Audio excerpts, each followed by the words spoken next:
This is the Tom Bigby Tales, and I'm your host, Shannon Evans. I write about a small town in northeast Mississippi called Columbus in Lowndes County on the Tom Bigby River. Sometimes I write about the rest of the state. This episode is about Frances Glessner Lee and the nutshell studies. She was Stephen D. Lee's daughter in law and the mother of modern forensic science. Frances Glessner Lee was the heiress of the international harvester fortunes after the death of her eldest brother, and she was also the wife of Blewett Harrison Lee of Columbus, the son of Stephen D. Lee. Born in 1878 in Chicago, Frances married railroad lawyer Blewett Harrison Lee. Lee was the son of Stephen D. Lee and Regina Blewett Harrison Lee of Columbus. Glessner was a brilliant young woman who built miniatures, a fad among wealthy women in the early 1900s. Her miniatures, however, were perfectly scaled and incredibly detailed. Her first miniature was of the Chicago Symphony Orchestra and was so incredibly detailed and accurate that it is still examined today. Frances was fascinated by the Sherlock Holmes stories and novels, and so she began to create miniature dioramas of those stories and their mysteries. In 1914, Frances and Blewett would divorce, and she would live on her family's inheritance as she developed her research in forensic modeling. She began developing her nutshell studies to eventually train forensic investigators in the emerging field of forensic sciences in order to solve some of the most fabulous unsolved cases of the day. In the 1940s and 50s, Frances created the nutshell studies of unexplained deaths. This often expensive investigative research tool made Glessner Lee a pioneer in forensic science. It also made her the mother of forensic science. Lee, during a period of illness, became friends with George Burgess McGrath, a Massachusetts medical examiner.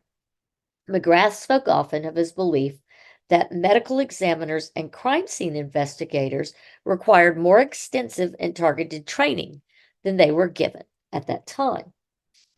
Lee attended an autopsy conducted by McGrath, and she was off to the races then to learn more about the body's secrets that expose cause of death.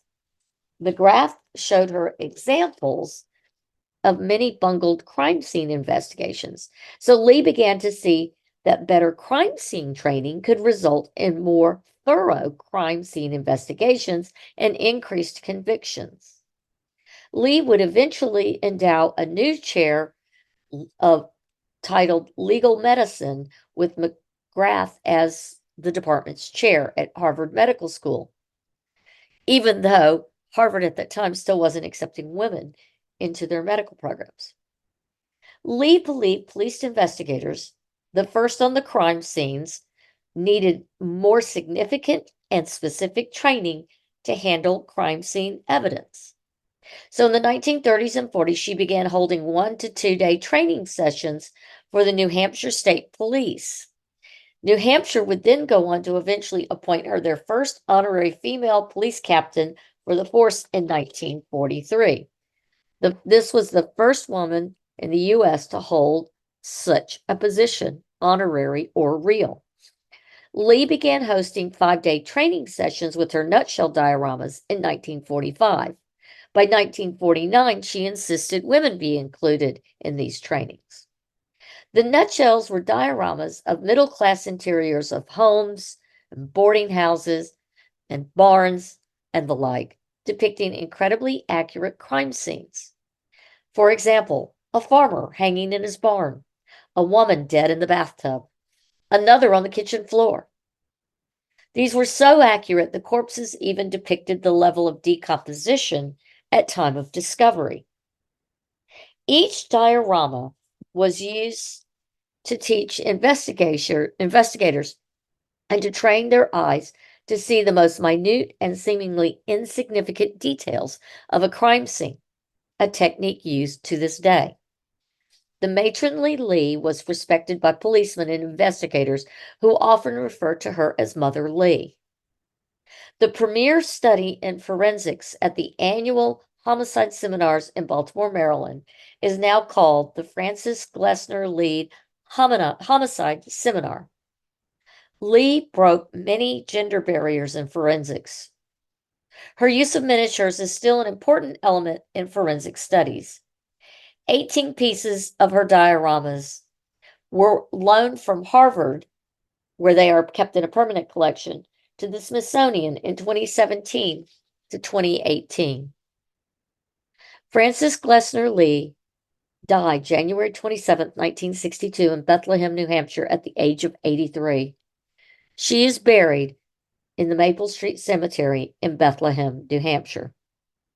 Frances always spoke highly of her time in Columbus, Mississippi, especially her prenuptial visits and her wedding parties, courtesy of her fiancé's parents, and the beautiful wedding that was hosted here by General and Mrs. Lee.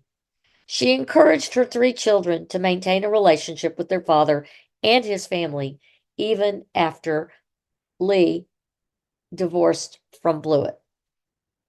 There are multiple photos of Blewett with his children and his grandchildren that survive to this day to prove that their relationship remained intact and healthy. I want to thank you for coming on my tour of Columbus, Mississippi and the Tom Bigby Tales and learning a little bit about the nutshell studies and Frances Glessner Lee. Until next time.